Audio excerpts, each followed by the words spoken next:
Hello, my name is Sophia. I am 9 years old, and today I'm going to read you Roald Dahl, Fantastic Mr. Fox. It was from Chapter 12. Chapter 12. Badger. Mr. Fox and the 3 remaining small foxes dug fast and straight. They were all too excited now to feel tired or hungry. They knew they were going to have a whacking great feast before long, and the fact that it was none other than Bog's chickens they were going to eat made them chirp with laughter. Every time they thought of it, it was lovely to realize that while the fat farmer was sitting up there on the hill waiting for them to starve, he was also giving them their dinner without knowing it. "Keep digging," said Mr. Fox. "It's not much farther." All of a sudden, a deep hole above their heads said, "Who goes there?" The fox jumped. They looked up quickly, and they saw, peeking through a small hole in the roof of the tunnel, a long black pointed fur face. "Badger!" cried Mr. Fox. "Foxy!" cried Badger. "My goodness me, I'm glad I found someone at last. I've been digging around in circles for 3 days and nights, and I haven't foggiest idea where I am." Badger made the hole in the ceiling bigger and dropped down beside the foxes. A small badger, his son, dropped down after him. "Haven't you heard what's happening up on the hill?" Badger said excitedly. "It's chaos. Half the whole wood has disappeared, and there are men with guns all over the countryside. None of us can get out. Even at night, we're all starving to death." "Who is we?" asked Mr. Fox. "All us diggers. That's me, and Moon Rabbit, and all our wives and children. Even Weasel, who can usually sneak out of the tightest spots, is right now hiding down my hole with Mrs. Weasel and six kids. What on earth are we going to do, Foxy?" "I think we're finished." Mr. Fox looked at his 3 children, and he smiled. The children smiled back at him, sharing his secret. "My dear old Badger," he said, "this mess you're in, you're all my fault." "I know it's your fault," said Badger furiously, "and the farmers are not going to give up till they've got you. Unfortunately, that means us as well." It means everyone on the hill." Badger sat down and pulled a paw around his small son. "We're done for," he said softly. "My poor wife up there is so weak. She can't dig any yard." "Nor can mine," said Mr. Fox. "And yet, at this very minute, she is preparing for me and my children the most delicious feast of plump, juicy chickens." "Stop!" cried Badger. "Don't tease me. I can't stand it." "It's true," cried the small foxes. "That's not teasing. We've got chicken galore. And because everything is entirely my fault," said Mr. Fox, "I invite you to share the feast. I invite everyone to share it. You and Moon and Rabbit and Weasel and all your wives and children. There'll be plenty to go round. I can assure you." "You mean it," cried Badger. "You really mean it?" Mr. Fox pushed his face close to the Badger's and whispered tightly, "Do you know where we've just been?" "Where?"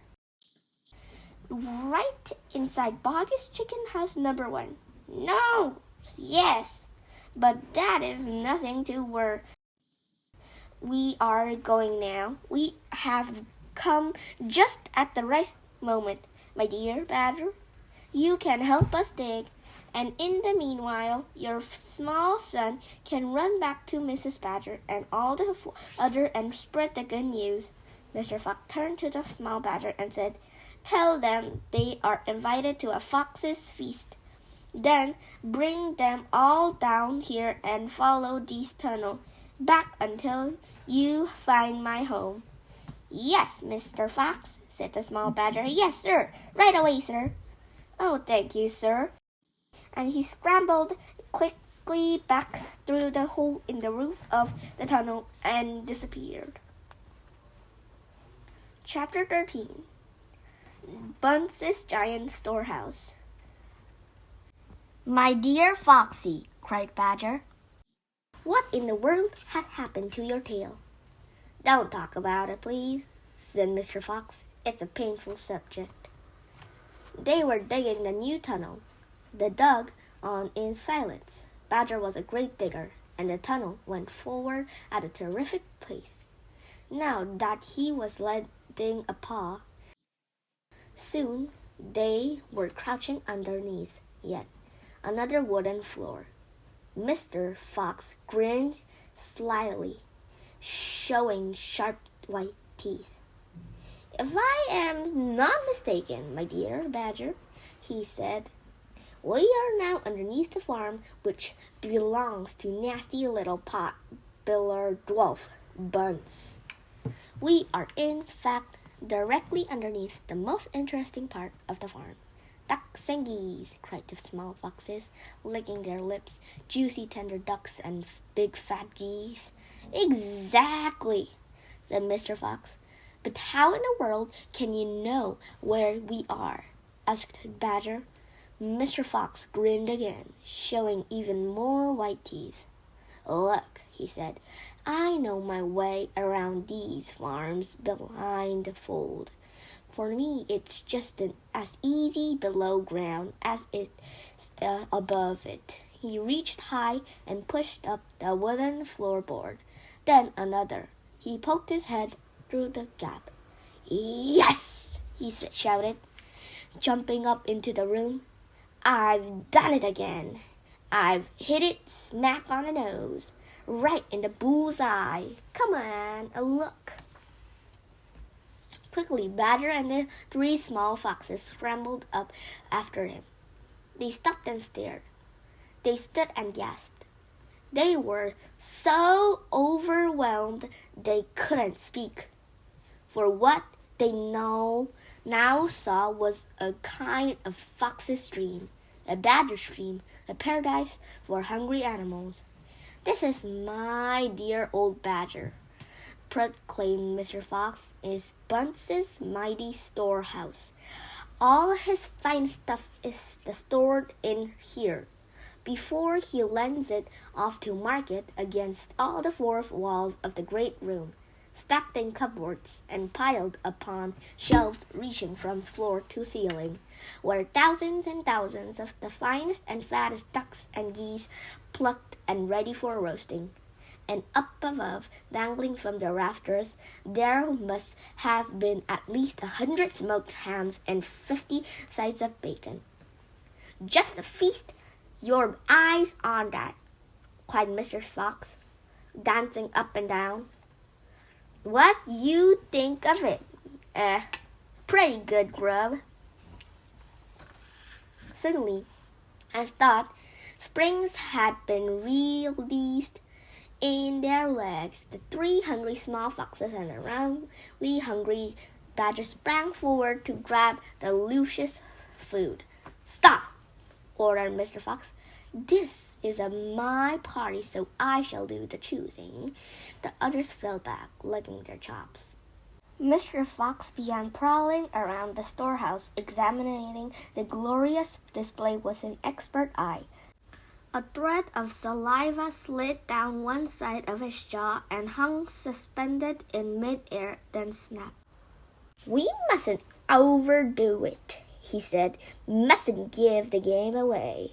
Mustn't let them know what we've been up to. We must be neat and tidy and take just a few of choicest morsels. So to start with, we shall have 4 plump young ducks." He took them from the shelf. "Oh, how lovely and fat they are. No wonder Bunce gets a special price for them in the market. All right, Badger, lend me a hand to get them down. You children can help us. Well, there we go. Goodness me, look how your mouths are watering. And now I think we had better have a few geese. 3 will be quite enough. We'll take the biggest. Oh my, oh my. You'll never see finer geese than these in the king's kitchen. Gently does it. That's the way. And what about a couple of nice smoked hams? I other smoked ham, don't you, Badger? Fetch me that step ladder, will you please?" Mr. Fox climbed up the ladder and handed down 3 magnificent hams. "And do you like bacon, Badger?" "I'm mad about bacon," cried Badger, dancing with excitement. "Let's have a side of bacon. That's a big one up there." "And carrots, Dad," said the smallest of the 3 foxes. "We must take some of those carrots." "Don't be a trip," said Mr. Fox. "You know we never eat things like that." "It's not for us, Dad. It's for the rabbits. They only eat vegetables." "My goodness me, you're right," cried Mr. Fox. "What a thoughtful little fellow you are. Take 10 bunches of carrots." Soon all this lovely loot was lying in a neat heap upon the floor. The small foxes crouched close, their noses twitching, their eyes shining like stars. "And now," said Mr. Fox, "we shall have to borrow from our friend Bunce 2 of those useful push carts over in the corner." He and Badger fetched the push carts, and the ducks and geese and hams and bacon were loaded onto them. Quickly the push carts were lowered through the hole in the floor. The animals slid down after them. Back in the tunnel, Mr. Fox again pulled the floorboards very carefully into the place, so that no one could see they had been moved. "My darlings," he said, pointing to 2 of the 3 small foxes, "take a cart each and run back as fast as you can to your mother. Give her my love and tell her we are having guests for dinner. The badgers and the moles, the rabbits and the weasels. Tell her it must be a truly great feast, and tell her the rest of us will be home as soon as we've done one more little job." "Yes, Dad." "Right away, Dad," they answered, and they grabbed a trolley each and went rushing down the tunnel. Chapter 14. Badger has dumps. "Just one more visit," cried Mr. Fox, "and I'll bet I know where that's be," said the only small fox now left. He was the smallest fox of them all. "Where?" asked Badger. "Well," said the smallest fox, "we've been to Bacchus and we've been to Bunce, but we haven't been to Bean. It must be Bean." "You are right," said Mr. Fox, "but what you don't know is which part of the Bean place we are about to visit." "Which they are," said both together. "Aha!" said Mr. Fox. "Just wait and see." They were digging as they talked. The tunnel were going forward fast. Suddenly, Badger said, "Don't this worry you just a tiny bit, Foxy?" "Worry me?" said Mr. Fox. "What?" "All this stealing." Mr. Fox stopped digging and stared at Badger as thought he had gone completely dotty. My dear old furry shrimp, he said, do you know anyone in the whole world who wouldn't swipe a few chickens if his children were starving to death? There was a short silence while Badger thought deeply about this. You are far too respectable, said Mr. Fox. There's nothing wrong with being respectable, Badger said. Look, said Mr. Fox, Boggis and Buns and Bean are out to kill us. You realize that, I hope. I do, Foxy. I do indeed, said the gentle Badger. But we are not going to stoop to their level. We don't want to kill them. I should hope not, indeed, said Badger. We wouldn't dream of it, said Mr. Fox. We shall simply tuck a few food here and there to keep us and our families alive, right? I suppose we'll have to, said Badger. If they want to be horrible, let them, said Mr. Fox. We down here are decent, peace-loving people. Badger laid his head on the one side and smiled at Mr. Fox. Foxy, he said, I love you. Thank you, said Mr. Fox. And now let's get on with the digging. 5 minutes later, Badger's front paws hit against something flat and hard. What on earth is this? He said. It looks like a solid stone wall. He and Mr. Fox scraped away the soil. It was a wall, but it was built of bricks, not stones. The wall was right in the front of them, blocking their way. Now, who in the world would build a wall under the ground? Asked Badger. Very simple, said Mr. Fox. It's the wall of an underground room, and if I am not mistaken, it is exactly what I'm looking for.